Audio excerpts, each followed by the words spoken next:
양지 진보 쏘던 님이 장소는 물론 진보는 게다. 바그르 다른 감산도 실물도 돈바트제 장라기 시험자.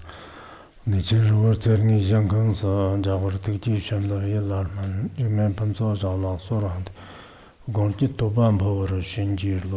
supreme, profound and subtle Dharma is difficult to encounter even in hundreds of thousands of millions eons. Now we hear and follow it. May we realize the Tathagata's meaning. For the liberation of all sentient beings, please generate the supreme bodhicitta. Next we will continue with the Udāna Sūtra. In the Udāna Sūtra, we are now teaching the 10th chapter. The chapter on faith. In this chapter on faith, today we come to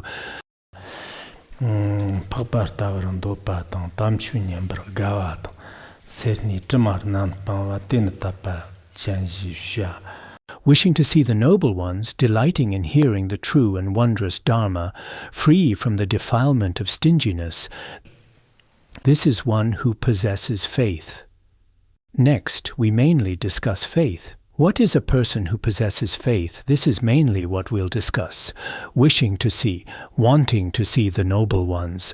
The noble ones here can be Buddhas and Bodhisattvas, or Shravakas and Pratyeka Buddhas, as well as gurus and spiritual teachers, those spiritual teachers who are highly virtuous. If one has faith, there are three characteristics. The first characteristic is that they will want to see, they often want to see the noble ones. These noble ones who are free from faults. If they don't have faith, even if you urge them to go see, they may not go. So if someone often enjoys seeing their guru and good dharma friends, this shows they still have faith. This mainly overcomes anger. Then with a pure mind and joyful heart, they see the noble ones. This is the first one. The second, delighting in hearing the true and wondrous dharma. They are willing to listen to the true Dharma.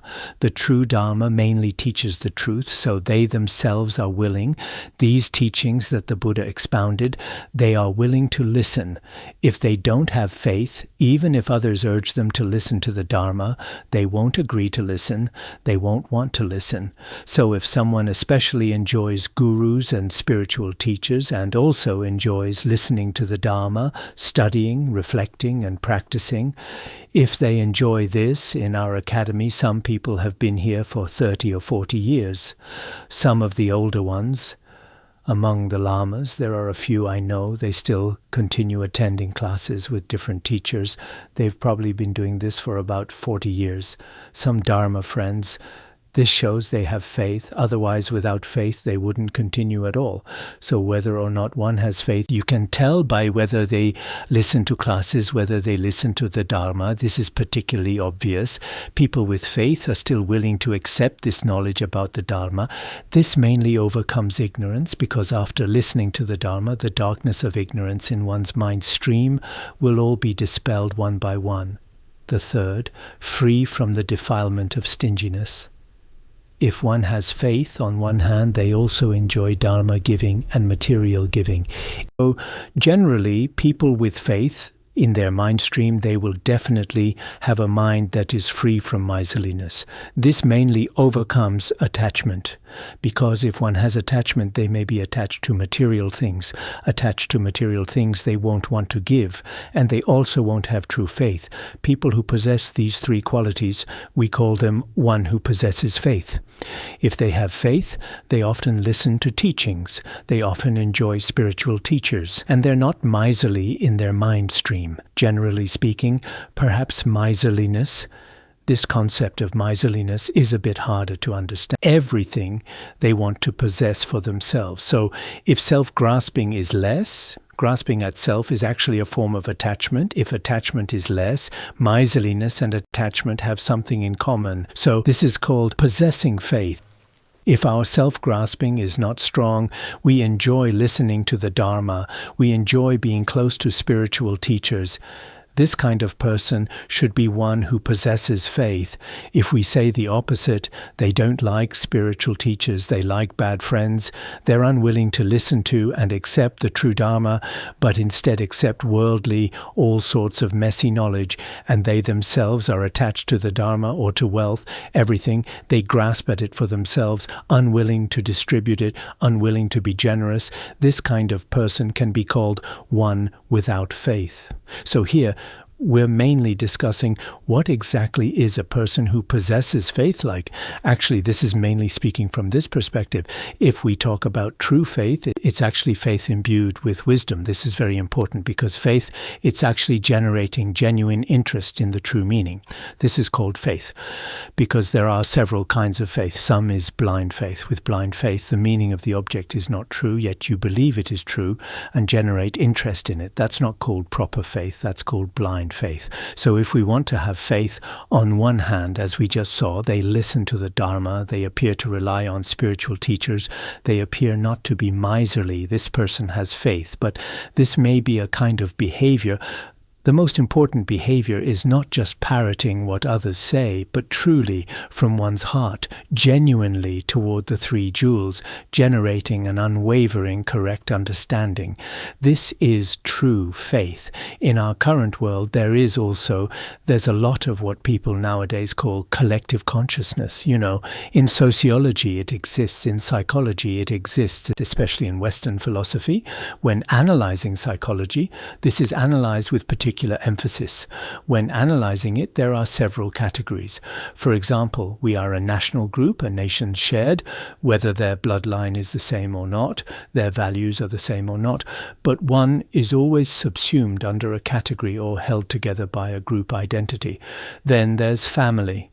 In our family, there are certain values, certain memories, certain responsibilities, etc., bound together by these many theories, this kind of family consciousness. And then there's our religious consciousness. With religion, for example, we Buddhists, whether East, South, West or North, all Buddhists across the globe, they have a common goal of liberation and also a common sense of belonging, common values. For this reason, one is a Buddhist. But this is an external kind of binding through history or bound by history or by identity. Apart from this, toward the true three jewels, a conviction and faith that cannot be taken away by anyone, that this is true faith. This kind of faith cannot be taken away. Otherwise, I grew up in a Buddhist family. My parents are also Buddhist believers. So on the surface, I also believe in Buddhism. That's not called proper faith. This is a family-style collective consciousness that binds you. If that's the case, my faith may not be very stable. For example, if my parents are illiterate, my grandparents are illiterate, they don't really understand what the three jewels truly are. Perhaps when events like the Cultural Revolution happen, they quickly lose their faith. But if I myself, through my own wisdom, examine again and again, and after examining, I myself toward the three jewels truly generate unwavering faith, then this is proper faith, also called certainty. As discussed in the Beacon of Certainty, Jema zamone ligla jorshin ngishi rumbo chi kyome penak panda jimi jaran tafshan The Chinese translation was done before. I don't know how to say it. Certainty Rinpoche. The meaning is, it begins with how wondrous or alas. In the true meaning, what truly allows us to enter is the wish-fulfilling jewel of certainty. Without you, in this illusory world, we remain lost and trapped in confusion. So what he's mainly talking about here is actually a kind of certainty, but truly our faith is actually a certainty. This kind of faith doesn't change. It's very reliable. If it's not like this, temporarily we may just parrot others. Some of our Buddhists truly toward the three jewels, they don't have a particularly firm faith. This kind of person, encountering even a small matter, may very easily lose faith. It's particularly easy to lose faith. So with faith, initially Initially, it definitely relies on spiritual teachers and relies on text to generate it. After generating it, look at your own mind stream. Do you truly have faith or not? It's not for others to judge. Of course, from the surface, this person may appear to have faith. Each time holding prayer beads, holding a prayer wheel, these are also signs. However, here we have some individuals, often those prayer beads they hold. Some people I've observed are actually quite good. When our guru was alive, he always required everyone to regularly use prayer wheels and prayer beads. I see everyone has them on their hands like ornaments. They do have them, but some prayer beads don't have a single mark on them. They're probably only used for debate.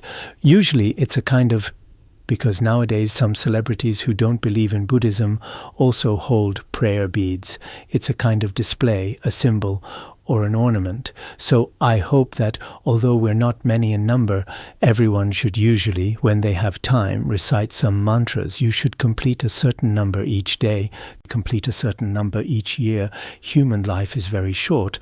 As I mentioned the other day, an elderly person from Tibetan areas recited 1.3 billion times. Today, I heard that one Khenpo's mother has already recited 700 million times. So many of these elderly people recite a lot, but they've used decades of time.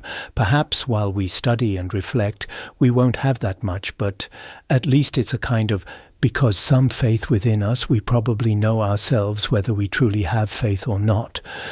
If you have genuine faith, there may also be some external signs. I hope that I see many people here. Some have attended worldly schools. For example, elementary school, middle school, high school, university, these levels. But what's good about attending these schools? They have knowledge about astronomy, geography, biology, physics, chemistry. At least they have some exposure to this knowledge. That's quite good. But their weakness is that a considerable portion of their life years was spent in this worldly education. So they, although wearing monastic robes, still carry some worldly faults within. They easily generate wrong views, and in behavior often mix with worldly lay people. They blend together. There is this situation. So this faith is still very important. Speaking from the perspective of faith, generally in traditional monasteries, if one ordains from childhood, their faith naturally and gradually develops through subtle influence. Slowly they have it, especially those who previously relied on some elderly gurus. Those who grew up by their side, relatively speaking, are better. So I also particularly emphasize, if we've attended schools, that's actually very good. Attending some schools is very good. But regarding one's own faith, I personally feel that perhaps this may not be as good as those who grew up in traditional monasteries. From now on, it may be that people who grow up in traditional monasteries will be very rare. Basically, we don't need to consider this aspect much. It's very difficult because now only those 18 years and older can enter monasteries. Before that, it's basically impossible. So before that, if one has attended some schools, that's of course very good. But one must observe, don't think that just because you learned some worldly knowledge, that's enough. Actually, from childhood, being in a truly faithful family or growing up in a monastery with study and reflection, some detailed behaviors are different. So, in this regard, one must integrate into the large monastic community. In one's own behavior, one must definitely change. There are some things.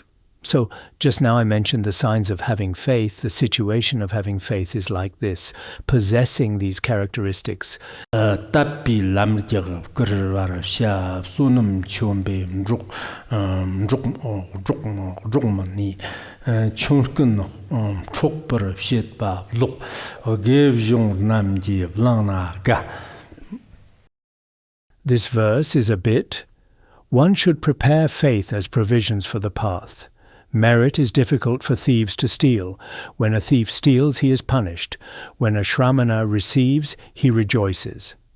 The related story is that a deity asked, asked, what are the best provisions for the path? He asked 5 questions. This is the first question. The second question is, even if thieves, what is the thing they cannot take away? What is the thing that thieves absolutely cannot steal? The third question, even if it has already been taken, the thief has already taken it, but what is the Dharma that can ultimately be taken back? What is the thing that can be taken back? Even if it's already been taken, what can ultimately be reclaimed? The fourth, if it's taken away by them, what should be worthy of joy? Even if it's taken away, what should still be worthy of joy? The fifth, what thing, when it comes before you, makes the wise always very joyful? These 5 questions. The following 4 questions are answered by this verse. Then the 5th question is answered by the next verse. This is a bit, looking at the commentary also takes some time, and when translating, it's even more difficult. What does it mean? One should prepare faith as provisions for the path. There are several questions, right? We mentioned earlier, because these 5 questions, the first 4 questions, each line here provides an answer to them. So the first line, as I just said, what are the provisions for the path? The provisions for the path here are not only good provisions for our journey in this life, but also when we arrive in the next life, these provisions are still useful. What is this? So then when the Buddha answered this, the first is one should prepare faith as provisions for the path. That is, if we use faith to make offerings and practice virtue, then not only in this life, this person has very good provisions for the journey. Even when arriving in the next life, these provisions for the path will absolutely not be lost. What are the best provisions for the path in this world? It's this faith. If one has faith, then in this life, wherever you are, wherever you go, it's possible. Actually, these provisions for the path, for example, in this life, if I cannot stay at the academy, wherever I go, as long as I have faith, objects of faith are everywhere. It's really nothing to worry about. Some nuns and monks say, oh, how painful if I leave here. Actually, with faith, anywhere is fine. Without faith, staying here for 990 years is also useless. So truly, they may not be able to accept the Dharma. So people with faith, wherever they go, the sky is vast, the earth is wide, right? Just making up idioms here. These are provisions for the path, generally provisions for the path, each month living expenses, how much money, etc. But the true provisions for the path, the intangible provisions for the path, are faith. People with faith can go anywhere. This is the first question answered. There were 5 questions just now. The second among the questions asked, what is the thing that cannot be taken away by others? Some bandits, kings, no one can take it away. That is merit. Merit, for example, kings, thieves, swindlers, or some diligent workers, they absolutely cannot take it away. If I rely on faith to do more good deeds, accumulate more merit, this merit, then any bandits, kings, or wherever you go, they won't take it. They can't rob it. They can't seize it. Not only can it not be taken in this life, but also in the next life, at the time of death. You see, the demon of death is so severe, we even abandon our body. We can't take anything with us. But this merit is carried all the way to the next life. They cannot take it away. In the bardo state, everything is gone, including your own body, coral, agate, Z beads, all gone, but this merit cannot be taken away. The third, what has been completely taken away but can still be brought back? This verse is a bit hard to understand. Perhaps I saw in the Udāna Varga, the 4th line discusses mindfulness, correct mindfulness.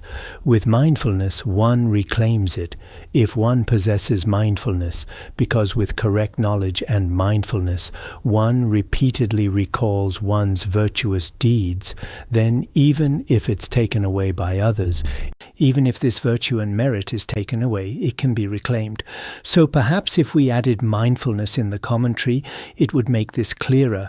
But in our tradition, neither the Tibetan commentary nor the verse includes it, so we don't dare add it. So what does it mean here? Here there's only the analogy. The actual meaning isn't stated.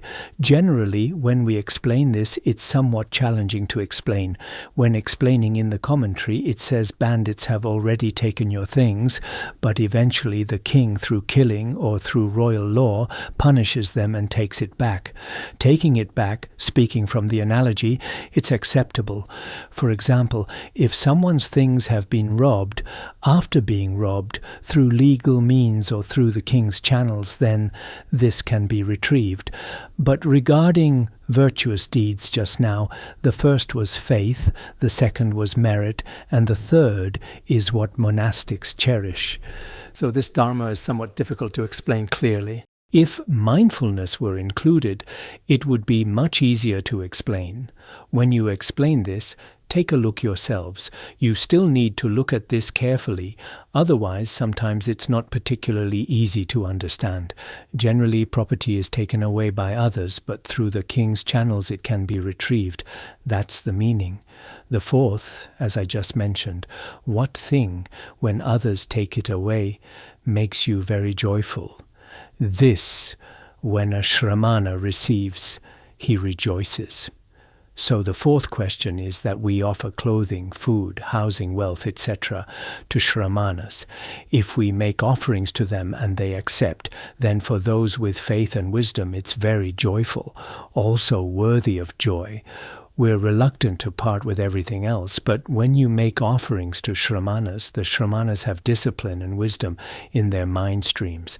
In this way, your wealth, you offer it to Shramanas and Brahmins. Of course, Brahmins are also very good in India, but mainly Shramanas, the Sangha, monastics, or lay practitioners who practice virtue. If you make material offerings to them, then I, the offerer, am also very joyful, and after the other party accepts, it's also of great benefit to you. So the explanation of this line should be the one I just mentioned. Among those 5 questions, answering the 4th question, explaining it this way, it's basically acceptable. Kepi Gavjong Yongwa Nam Gumbra Gavra Shinjir Zhang, Tior Namna Chirig per Tapa Jivjan Vimshit Zhang. When seeing Shramanas arrive, the wise are extremely joyful. All people, according to their faith, give generously to the best of their ability. So this mainly discusses. This is the 5th question I just mentioned. The 5th question, what person, when they arrive, brings joy, right? What person, when they arrive, makes the wise constantly joyful?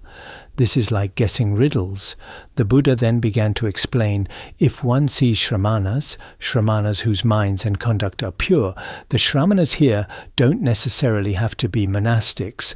Those whose body and mind are very tranquil, whose conduct is very pure, when such people arrive, those with wisdom, the wise here is explained as those who can seek their own benefit. Those who can seek their own benefit, when they see these Shramanas, they are very joyful in their hearts. So they've obtained this field of merit. For example, in some places without a Sangha, when monastics go there, people who teach the Dharma, those with affinity, seeing them, are all very joyful, including nowadays in various places.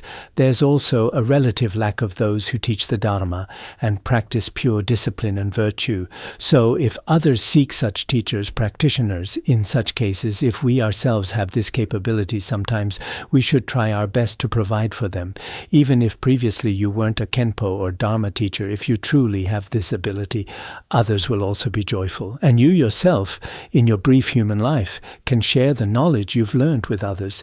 This should be a very good opportunity. I think there are 2 things that are most precious.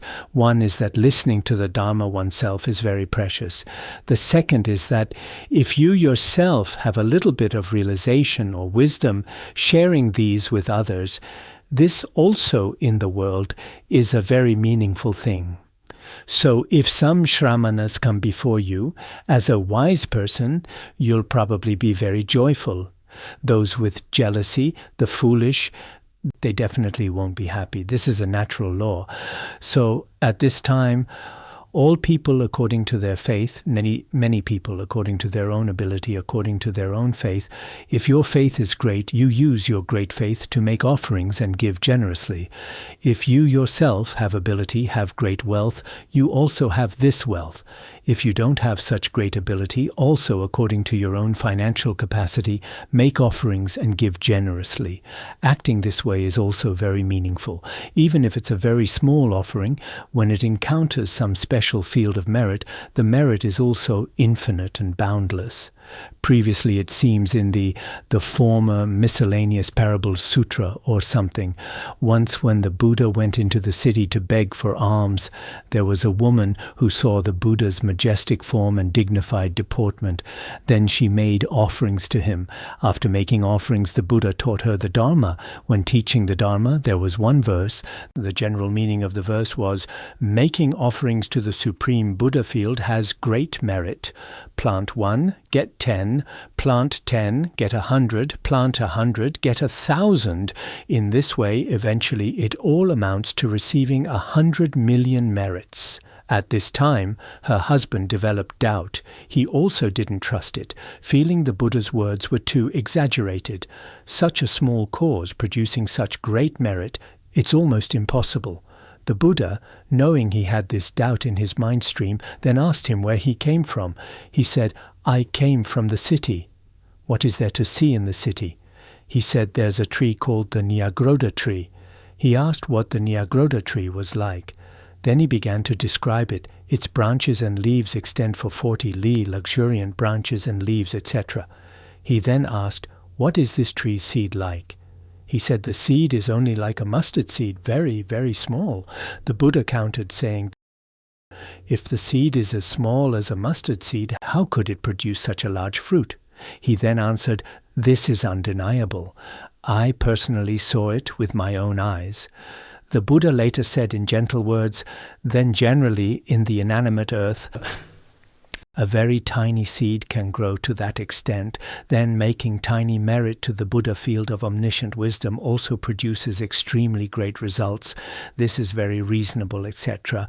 Later, the couple both attained the first fruit. So, on the surface, these stories seem like, oh, these are probably legends, a kind of myth. But actually, indeed, it's not like that, because we know that within the so-called truth, many inconceivable principles are hidden, including ourselves. If we hadn't studied Buddhism, hadn't encountered spiritual teachers, perhaps in an ordinary family, in ordinary worldly life, we might get by barely, just able to scrape through. But if we truly comprehend the Buddha's teachings, an ordinarily very common person, eventually their power, their realization, completely surpasses that of worldly, ordinary people. That kind of power and realization. So if we have wisdom, by analogy, including many of us here, if you yourselves haven't yet studied Buddhism, or even if you've studied but haven't particularly gone deep, you may also be just an ordinary person. But if you, according to the Buddha's and spiritual teachers' instructions, enter the treasury of scriptures properly and accordingly, at that time your mind stream will be completely different from how many ordinary people in the world, far surpassing hundreds, thousands, tens of thousands of people. At that time, you'll realize that originally all the virtues in your mind stream, all of them, come from the Buddha's teachings. The Buddha passed into nirvana over 2,500 years ago, but his teachings continue to this day. This is continuing the Buddha's wisdom life. At this time, we will understand that when the Buddha was alive, although it sounds like a very extraordinary story, it's actually a true fact. The facts are before our eyes. So through this reasoning, what should we do? When we see these shramanas, we should generate joy, including texts like the Avatamsaka Sutra.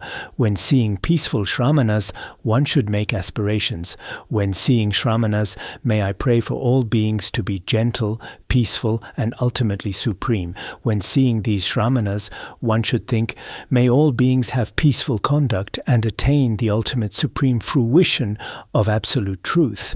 Because in the chapter on pure conduct of the Avatamsaka Sutra, there are various kinds of aspirations.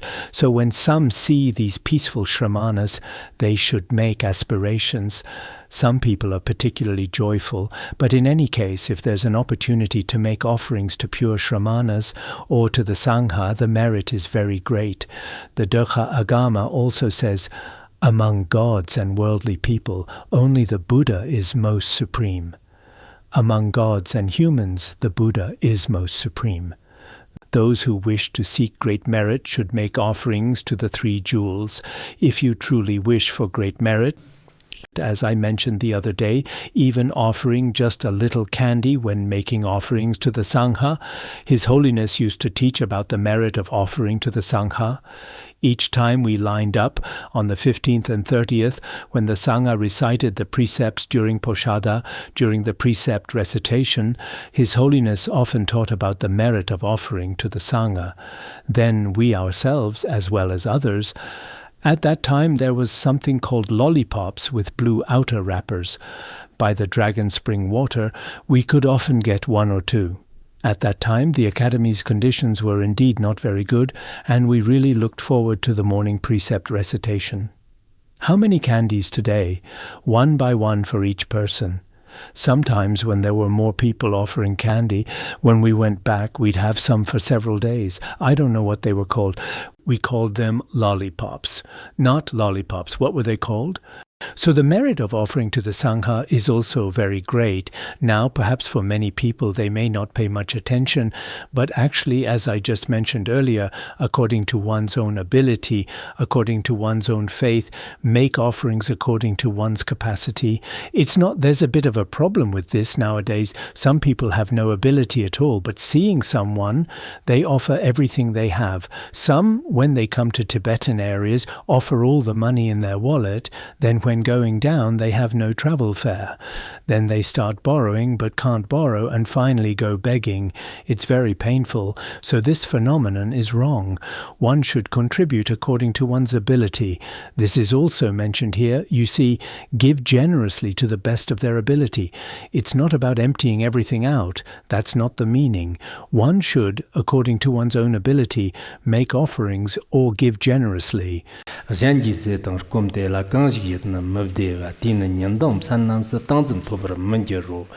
When others obtain food and drink, if one's own mind is displeased, then during day and night samadhi cannot be attained. This should be at that time.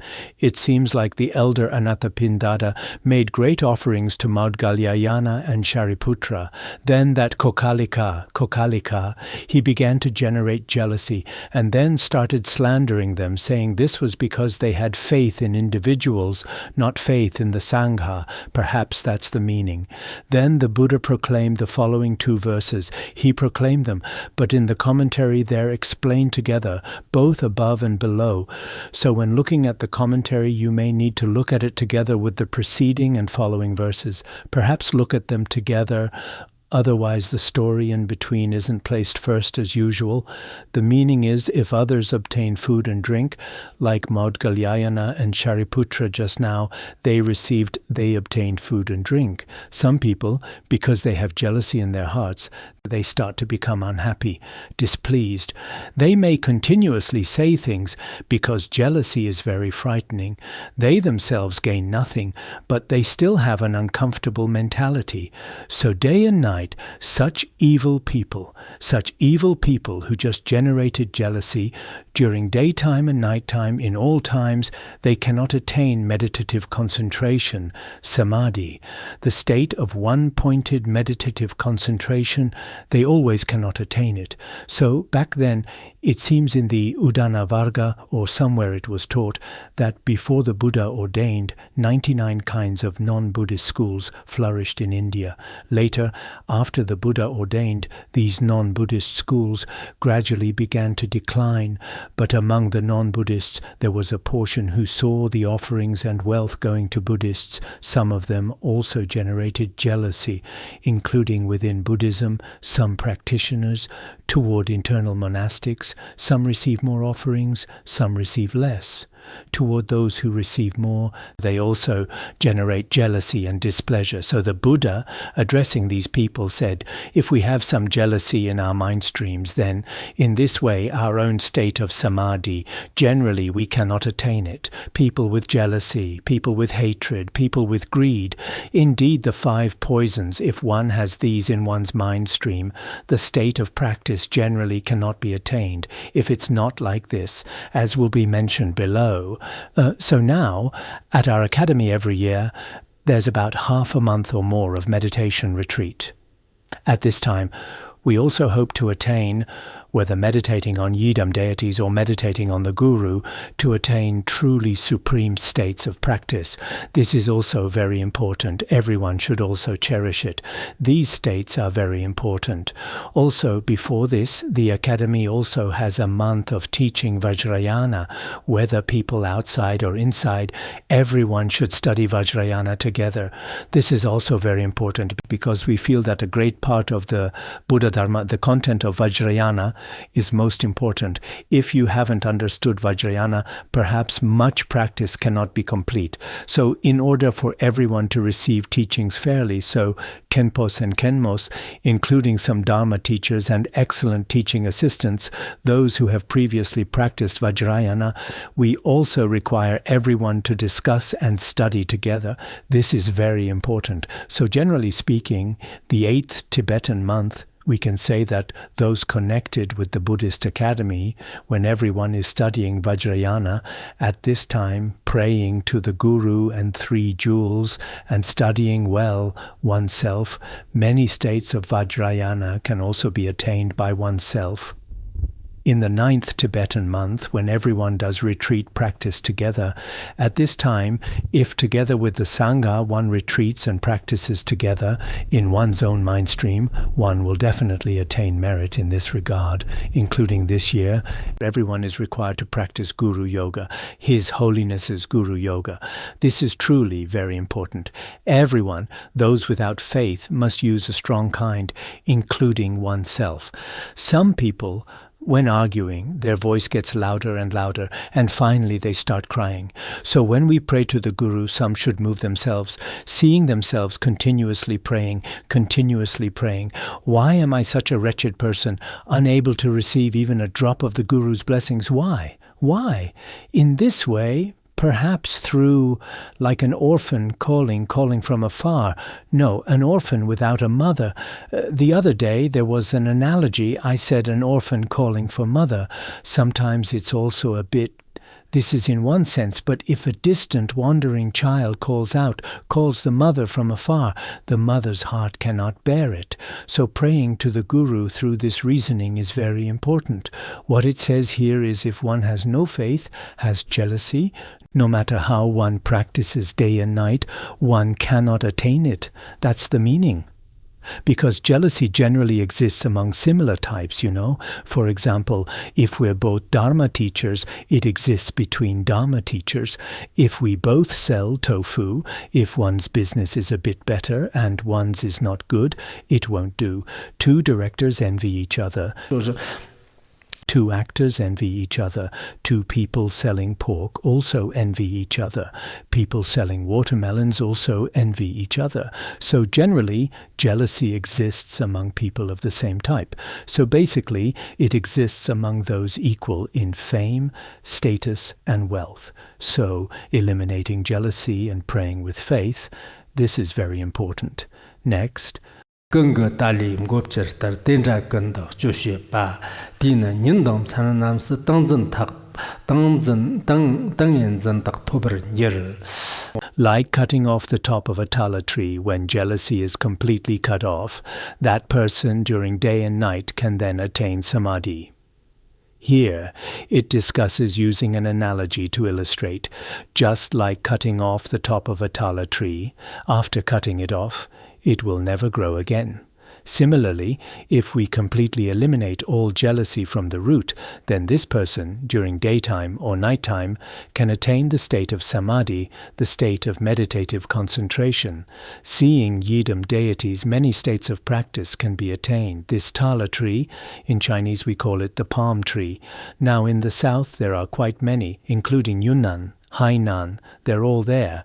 In our Vinaya, it teaches that if one violates a root precept, it's like cutting off the top of a tala tree.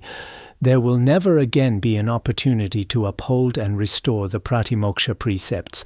The tala tree, many of you probably know it. Let me show everyone this tree. This tree has a particular characteristic.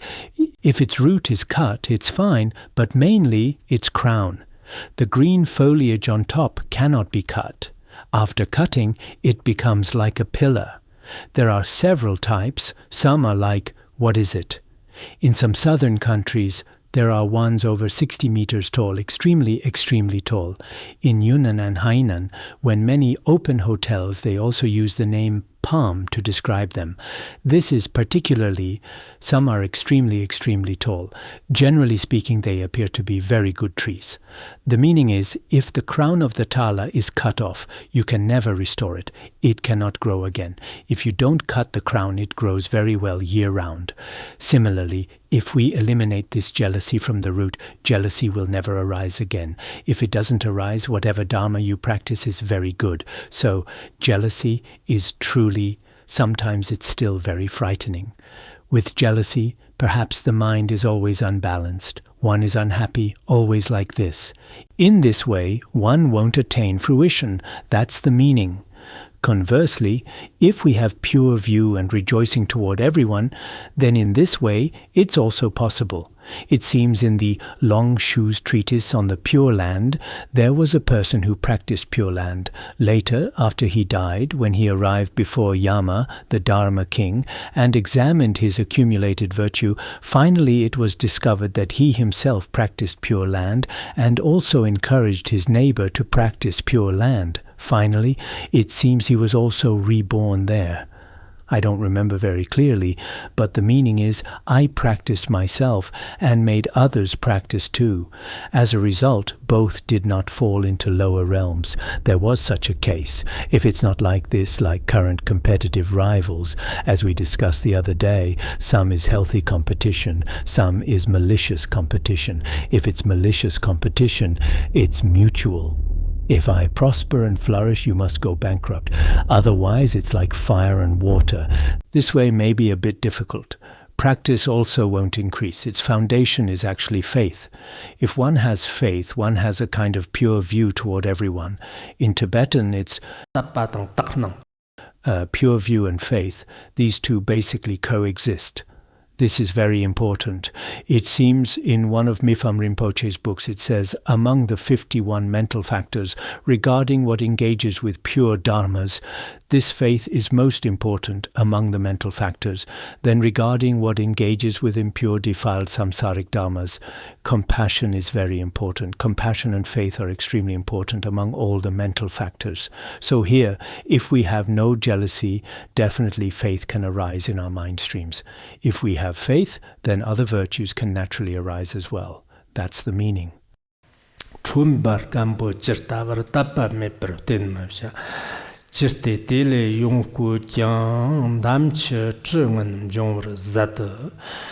Do not rely on those without faith. They are like dried up wells. Even if deeply excavated, only foul, muddy water comes forth. This is like this. These are relatively simple on the surface. Just now, the second verse may need a bit of attention. The meaning is it tells us not to associate with, not to approach people without faith, evil friends without faith, because people without faith, if you associate with them, if you rely on them for a period of time, you'll naturally be infected by them. So this is like a dried up well. In a dried up well, there's nothing. If someone says it doesn't matter if there's nothing inside, if we dig, maybe we can dig a well, we can dig out a well. What's meant here is digging out a well. Even if you dig it out, it's not necessarily clean, because originally it's a foul, evil well. Then this foul well, If you dig further, the original soil and filthy things come out even more. The water brought from inside won't be very clean. Even if deeply excavated, even if you dig very deeply nowadays, isn't there well digging? It seems that after surveying, basically they dig 80 meters, 60 meters, but these are all layers of the earth. Some salt water can be dug out, hot springs can also be dug out, but originally in India they probably didn't have this. The meaning is, if in a dried up well you keep digging, at most you'll dig out particularly dirty water. Apart from that, there's nothing. The meaning is, if a person has no faith, if you rely on them, it's not just that they have no faith, that would be okay. But if you rely on them in their mind stream without faith, there are also many filthy things like foul water, other faults. These faults, you'll naturally acquire them. I will never teach the bodhisattva conduct to those without faith. It seems in the Mahayana Vaipulya Sutra, it says, I will always to people without faith not rely on them, not teach the bodhisattva conduct. In one sutra it says this, even the Buddha can do nothing with people without faith. It's not that the Buddha lacks compassion, but without faith this karmic connection is already gone.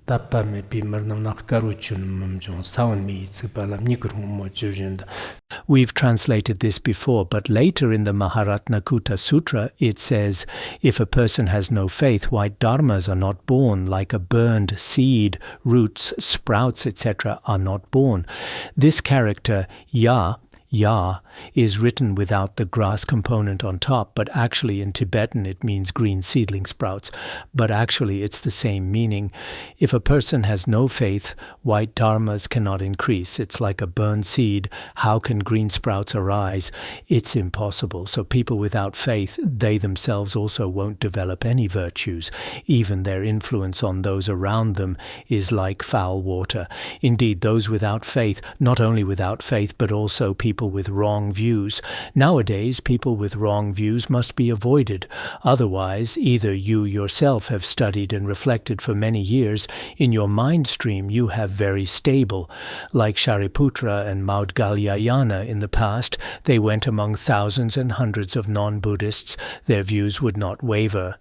Like Manjushra Bodhisattva, his conduct is also various, but his view won't be bound by non-Buddhists. Either be like that, or if not, especially nowadays, many of us go to cities, then with some evil friends. Some people say, don't they, during vacation for 1 month with people whose faith is insufficient. They went traveling together. Then when they came back, the person with faith absolutely had no way to transform the one without faith. The person with faith was almost completely transformed by them. Then if you go with them for another month, basically, everything may have already been taken away by them. So in sutras and treatises, in all of them, much is taught. His Holiness in the past also emphasized this very much, sometimes saying, if you really don't want to study and reflect, just don't associate with these evil friends. If you sleep in every day, we won't say anything. His Holiness often said this. At the time we didn't understand, what's the point of sleeping in every day? It's better to meet more. The more friends the better, the fewer enemies the better. Such sayings. Anyway, whether evil friends or good friends, meeting more people is good. At first, many people had this idea, but later looking at it, it seems if you just stay at home yourself, the harm may not be very great. Mainly, people without faith, their infection of you, this kind of virus is very severe. Once infected with the virus, it's like when a computer gets a virus, many files are all completely destroyed. There's no way to restore them. It's just like this. And for us ordinary people, restoration is very difficult, relying on temporary conditions, relying on the conditions of spiritual teachers. With great difficulty, we've generated bit by bit these seedlings of virtue. Then immediately those without faith, with their fire of wrong views, burn it all without remainder. Very regrettable. This must definitely be heeded. Chima nambara tangwa tang server kirchang nyome pe chola chindu jibjen de shirp janji tardan tin. The wise befriend those with faith like seeking water from a lake. The water is abundant and clear, cool and without turbidity. This also discusses, as a wise person, they will rely on or befriend people with faith, that is, faithful people, people with faith. So how is this positively illustrated? It's like we seek water from a lake. For drinking water that's needed, if we seek water, it has several characteristics. One, a lake has abundant water. It seems in the commentary it says even crows can drink it, because if even crows can drink, there's no need for much. Drinking a little is fine, but even if a crow drinks one sip, it's considered abundant. Anyway, this water must be abundant. This is the first characteristic. The second characteristic, if the lake is good, its water is clear, transparent inside and out without defilement. The third is coolness. Due to the shade of surrounding trees, it brings a kind of coolness and freshness, not scorching heat. Fourth is without turbidity. Inside there's no defilement. Also, inside there are no dangerous fish or anything. None of that. Also, inside there's no dirty soil. None of that. It's particularly clean. If we seek a very good lake, then the water it brings you is both abundant and clear, like water with 8 qualities, completely satisfying all your requirements. Similarly, if we rely on faithful people with faith, there are also several characteristics like just mentioned. The first is being without wavering. One's own faith, if one obtains a faithful person, the virtues in one's mind stream are unwavering. Also, one gains a pure mind, altruistic. Also, without pretense, one obtains as one wishes, etc. Tapping korlurum bochi nyamtsang gewi lam labjur. Tappan or tang tirtang gambam cholok babjim de girsat de bayin zenrichu.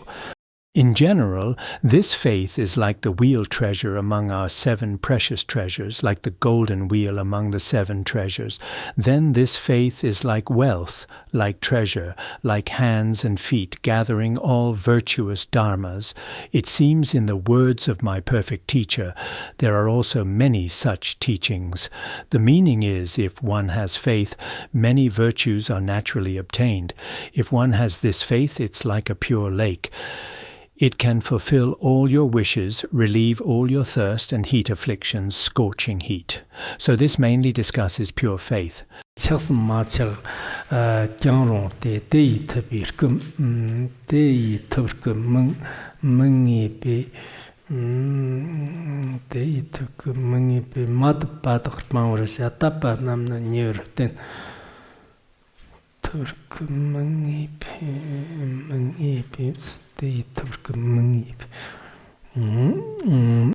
With love or without love, the Muni's body does not move. One should abandon those without faith and befriend those with faith. What this mainly discusses, it seems in the story it says Maudgalyayana and Shariputra, when they went begging for alms, some people especially liked and loved them, respectfully making offerings. Some people didn't like them and slandered them, especially like non-Buddhists. Some cursed and rebuked them, and also threw dust and dirt into their bowls. Among the Buddhists, some patrons made offerings to them and praised them, but because those too had already attained the fruition of Shravakas, for them it was neither suffering nor pleasure. For them, hell and heaven had no distinction. As true arhats or noble ones, being praised on one side and slandered on another, or being offered to on one side and disparaged on another, having joyful things done on one side and unpleasant things on another. Actually, for them there's no such acceptance or rejection. The story mainly probably discusses this. What's meant here is, with love or without love. People with this faith toward noble ones have faith, have liking, have this kind of attachment. Then toward these noble ones, non-Buddhists without faith, they don't like them. They especially dislike them.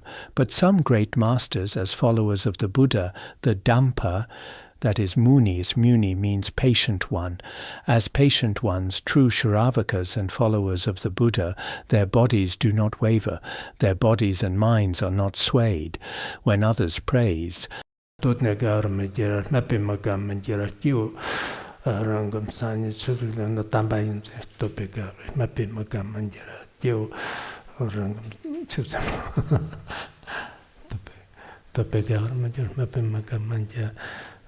Tiota Bim Sani, Rangayon, the Locknap. Maraba. Tomar, Sartialoshik. Topigar, Major, Mapim, Tiot Rangayon, the Locknap, Tiota Bim Sani. Topigar, Major, Mapim, Rangayon, the Locknap, Rangayon, the Locknap, Tiota Bim Sani. Touch catches me an echo, Timos hard. Oh, yeah. This may be, when others praise you, there's nothing to be joyful about. Let me say it in Chinese. When others praise, one doesn't rejoice. When others disparage, one doesn't become unhappy. One maintains one's own inherent virtues. This is the true characteristic. That's roughly the meaning. It's from the Sakya Legshi, but I just didn't recite it very successfully. As a true Buddhist, others loving you, there's nothing to it. Others hating you, there's nothing to it. You yourself know what you're really like. But in this situation, one still abandons people without faith, because interacting with them, in one's heart, one regards them all equally. We should understand this. Some people are too extreme. They want to abandon everyone completely. That's also unnecessary. But you yourself don't necessarily have to associate with them, yet in your heart you treat them equally. So does that mean you must, because you treat them equally, also associate with people without faith? No. If you associate together, it's meaningless. So toward people without faith, there's no need to associate. In this way, you yourself will also fall, but in your heart.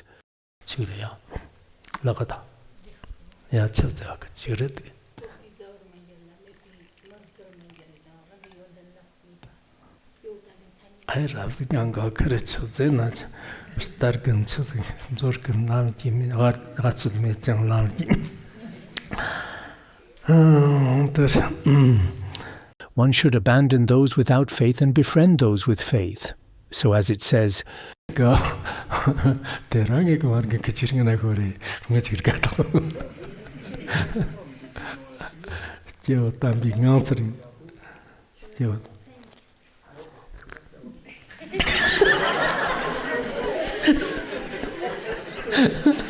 What is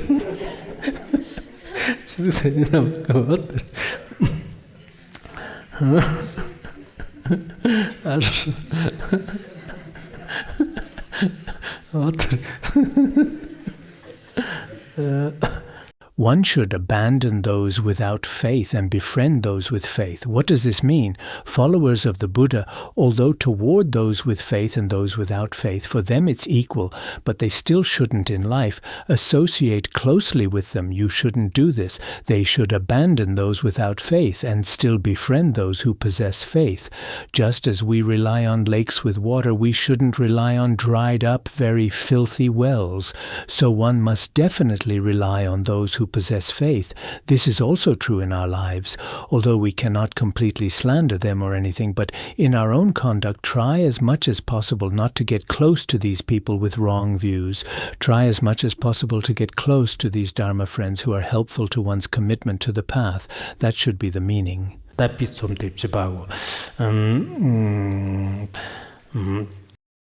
The 10th chapter ends. There's also a summary and a final summary verse.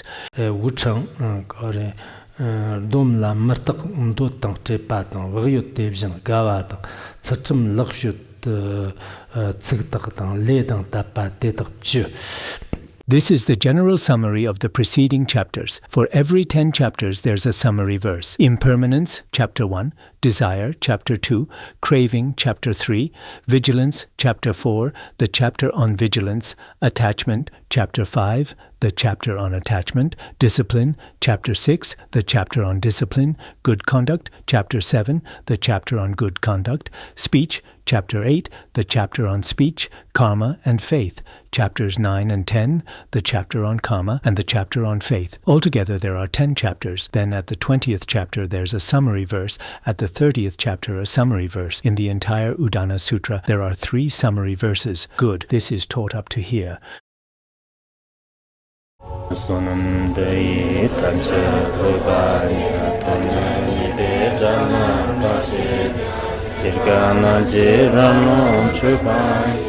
Chupun Tsulen Chua Chua Xiao Bandran Gara Badma Sūtra Bandran Gara Badma Sūtra Bandran Gara Badma Sūtra